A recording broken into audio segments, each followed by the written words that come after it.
Lucky Star Casino. And welcome to another edition of the End Zone along with TJ Eckert. I am Colby Daniels. Hope everyone is surviving the winter Mageddon that we've experienced this week. TJ, my friend, it's great to see you, although the snow and the ice have prevented you from being in studio. It's good to see your face. Have you survived the elements? Yeah, it's been okay. It's cold, obviously. It's been really cold this week. There's an argument from Tulsa area high school football fans that driving up and down the turnpike isn't safe to begin with, so adding a little snow and ice doesn't make it any better, right? So I'm glad I've stayed put this week. On the nicest day that this planet has ever experienced, your life is in danger on the turnpike, 100%. So add the weather elements in there, and it could get very scary. Maybe not as scary as what OU basketball fans are going through, right? I mean, what a run it's been through the conference portion of the schedule. They start undefeated in the non-conference. I think they ranked as high as number 12 in the country, but now 3-10 in SEC play. And some of these losses, TJ, have been brutal. They have, and you know, the problem or the conundrum that OU fans are in right now is that, like, you've played 3 of the top 5 teams in the country in the past couple weeks, and I don't think you go into those games expecting to win. That's understood, right? You expect, though, especially if this is a tournament team, you expect them to compete and look competitive. And getting blown out by 20 plus, at Tennessee game, I guess they lost by 18, but getting blown out by a significant margin in all of those games, that's been troublesome. And then you throw in the fact that you lose to Missouri, who is a former conference rival, and they're good this year, obviously, but you get blown out by them, and then you lose that game against LSU, and it just hasn't been pretty these last couple weeks. 6 losses by double digits, 5 losses by 18 or more points, and then you have the A&M loss, which you led by 18 in the second half, and the LSU loss kind of felt like the cherry on top. You blow a 5-point lead with 24 seconds to go. This team has not only been blown out, but they've experienced the heartbreaking not being able to finish type of losses. It's kind of checked every single box, if you will. And I think the more surprising thing is the argument for Porter Moser's tenure really is that they've always struggled in non-conference play. And so I think last year was the first time OU fans were like, okay, they started off well in non-conference. The only loss there was to North Carolina, who was coming off a national championship, and people were like, let's pump the brakes, let's wait and see how they look in league play, and then they struggled there too. This year was different. We've talked about this before. The wins they have in the non-con led me to believe, and a lot of people to believe, that this team was different than all of those. And you run into a historically good SEC conference, but you would still expect them to be more competitive, and they just really haven't, especially here down the stretch. Are you selling their chances of making the NCAA tournament with what's left on the schedule, or because the schedule is so tough, could they play their way in this thing? I mean, right now, I think if the season ended now, I'm not a bracketologist, but most people still have them in, so technically they're still in. But they're on the bubble. They need to win at least they have to win at least 3 games probably to get in, and given what's happened the past few weeks, you're not very confident in that. Now, Porter Moser has continued to say we have plenty of opportunities still, and you do, but you have to go out there and actually do it. Just because you have the opportunity doesn't mean you're going to take advantage of it. So they have to take advantage of some of these games they have down the stretch.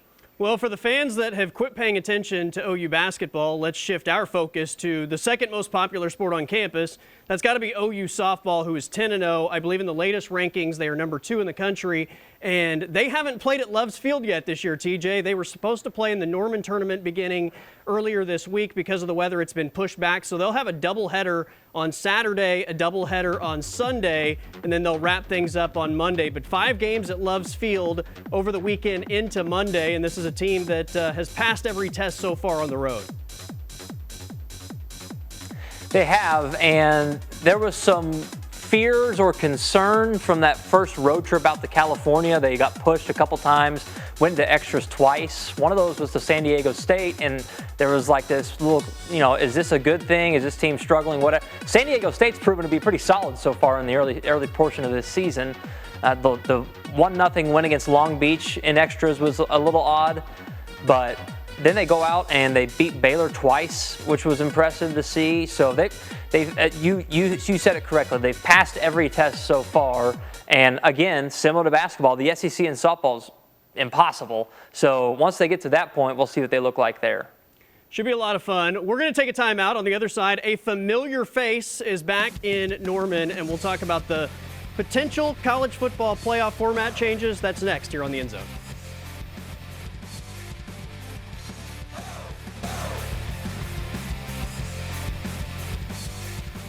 Welcome back to the End Zone along with TJ Eckert. I am Colby Daniels. We've got to talk college football, right? I mean, it is the End Zone.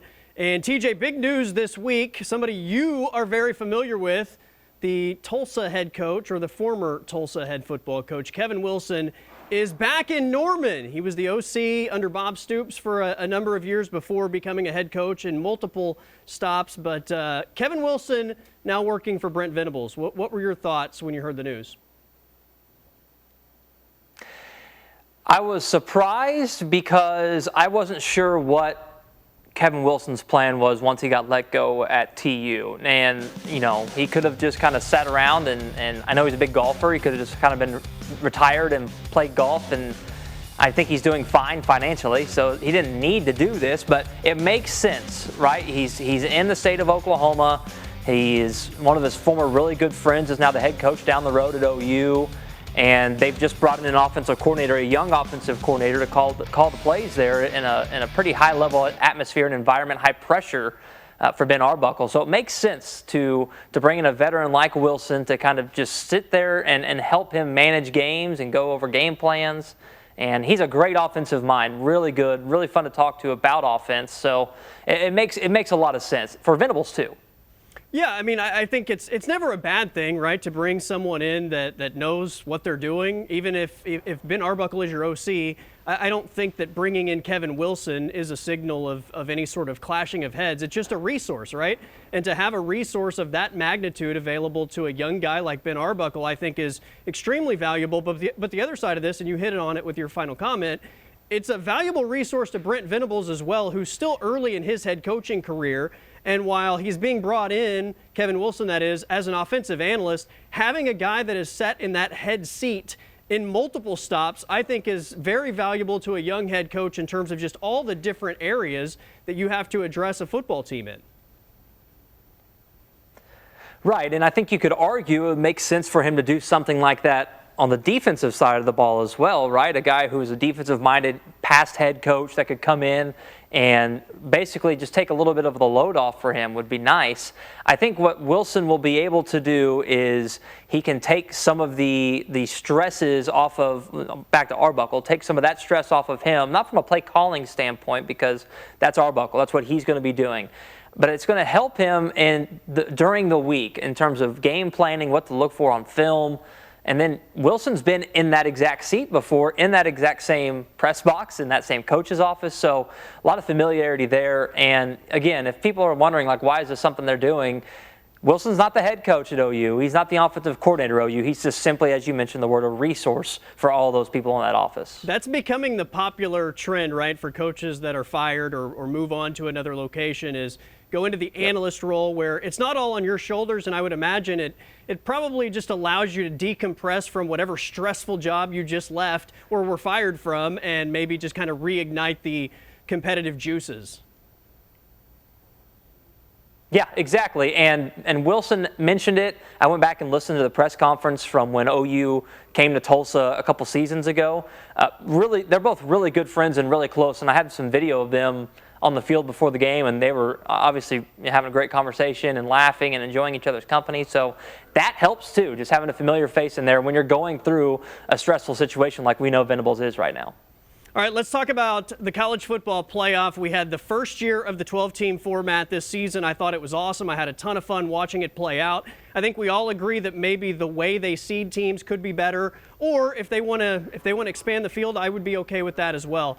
This week, there's conversations being had in regards to what the future of the CFP looks like, and if we'll see changes in 2025. Now, for 2025 to have any changes, there will have to be a unanimous decision between the 10 conference commissioners and Notre Dame for that to take place this year.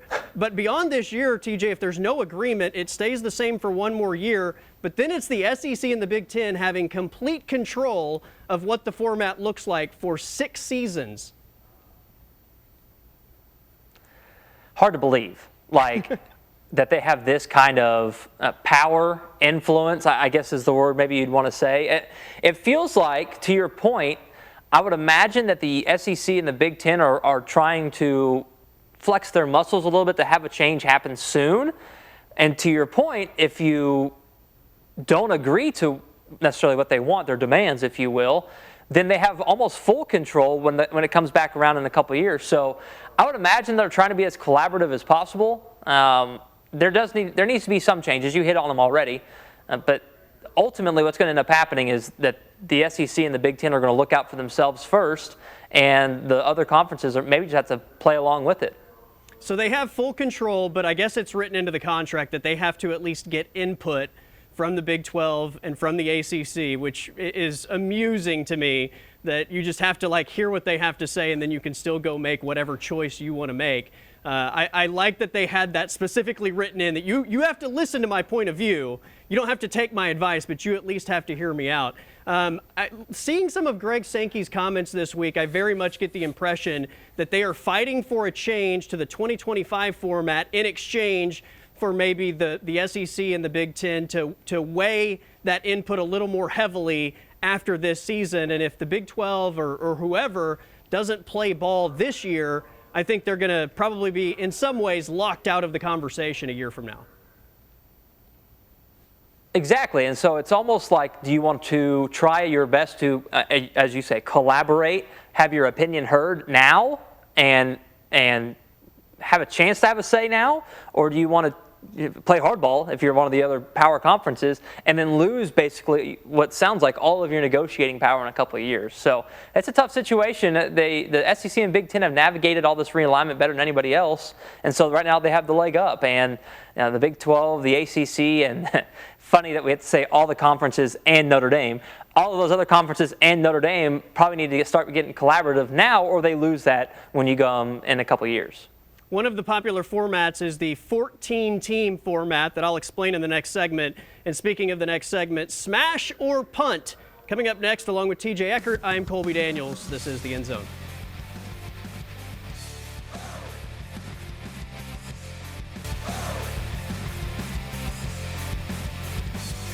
Welcome back to The End Zone. I'm Colby Daniels, along with TJ Eckert. All right, we're going to do smash or punt here, TJ. I'm going to throw out a topic. If you approve of the topic, you smash. If you disapprove of the topic, you want to get it out of here, you're going to punt it away, right? We're just going to punt, say, I don't like that. Got it. No go. So before we start, just for a little context on this very first one, I've got to throw up a tweet from OU quarterback John Mateer, who proclaimed this week, TJ, that pineapple belongs on pizza. That's his go-to. He said that he went out to eat this week and he got a pepperoni pizza, but they didn't have pineapple. He loves pineapple on pizza. So, for the first smash or punt, pineapple on pizza. What do you got? Yeah, punt. Fruit doesn't belong on a pizza, and I stand by that. I don't think that's a controversial take. I could be. Maybe you like pineapple on pizza. It's just not my first choice. I'm going to punt as well. And it's not one of those things that I'm like heels in the ground. I absolutely despise it. Like I would never eat it in a million years. If it was the only thing available, I would eat it. I don't hate it, but it's never going to be my choice, right? If I have the choice of any type of pizza, pineapple on pizza is never going to be my choice. But I'm going to punt that away just like you and give me like the all meat pizza, right? Give me all the meats. There you go. All right. Smash or punt item number 2.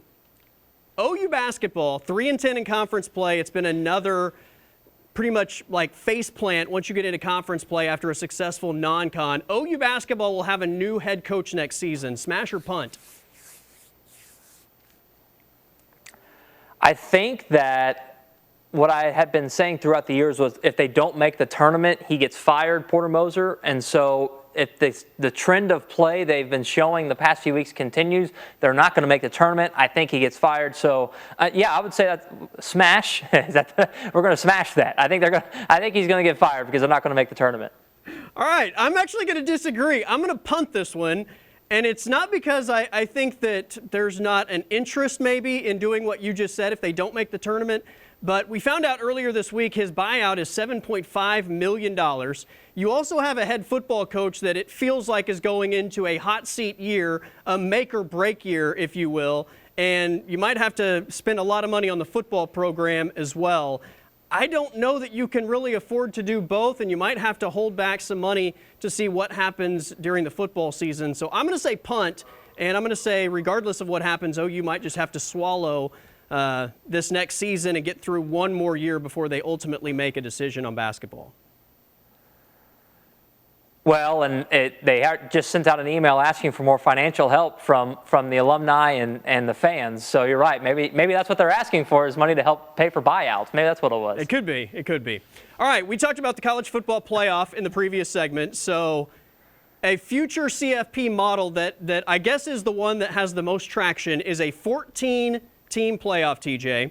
It would give the SEC 4 automatic bids. It would give the Big Ten 4 automatic bids. The Big 12 would get 2 automatic bids. The ACC would get 2 automatic bids. The top group of 5 champion would get an automatic bid. And Notre Dame, if they rank inside the top 14, would get an automatic bid. Otherwise, the final spot would be an at-large bid.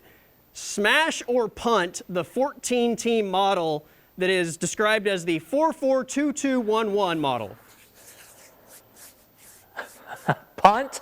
Because I think 14 is still a weird number. Why can't we do 16 and just make it a normal bracket? And I don't know how I feel about guaranteed berths for conferences because I just don't know how that conference is going to be any given year, right? So why not? I'm good with rewarding the best conferences with more bids, but why do we have to be specific with every year with being consistent?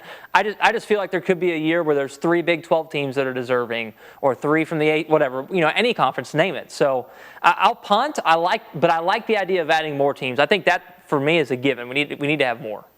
The only thing I'll say about having a guaranteed number of automatic bids is it is motivation, I think, for you to play a tougher schedule. In the current model, I mean, how many teams did we have in the playoff last year that didn't have a quality win, right? In the current model, there's no motivation to have a quality schedule. I think in that model, at least, there is motivation for teams to play quality competition. But I will say, like you, I don't like the 14 number. I think it's weird, and I want to get rid of the buys. So punt on the 4-4-2-2-1-1 CFP model. All right, last one. Shai Gilgeous-Alexander, we believe, is going to be the MVP of the NBA this year. He has a new signature shoe by Converse. You smashing or punting the SGA signature shoe? I'm not going to smash or punt. I'm going to burn. There shouldn't be a zipper on a shoe, Colby. I'll keep it at that. Oh, okay. You caught me by surprise. I'm going to smash it for a basketball shoe, but I would punt it away if it's just an everyday wear. I wouldn't wear it just every day, but on the court, I think it looks good. I would wear it as a basketball shoe only. So smash it as a basketball shoe, and TJ, my man, is setting it ablaze. You're more hip than me, so I understand. Okay, fair enough, fair enough. Let's take our final timeout. Speaking of the Thunder, what do they have ahead as the All-Star break comes to an end? That's next here on The End Zone.